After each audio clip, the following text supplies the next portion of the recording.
এ পৃথিবীতে যা কিছু কল্যাণকর, যা কিছু স্বাভাবিক, যা কিছু ভালো, তাই ফিতরাত।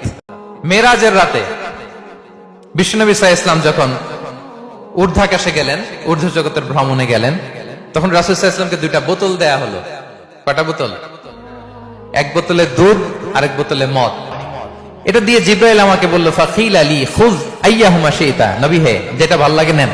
আমি দুধের বোতল নিলাম এবং সেটা পান করলাম।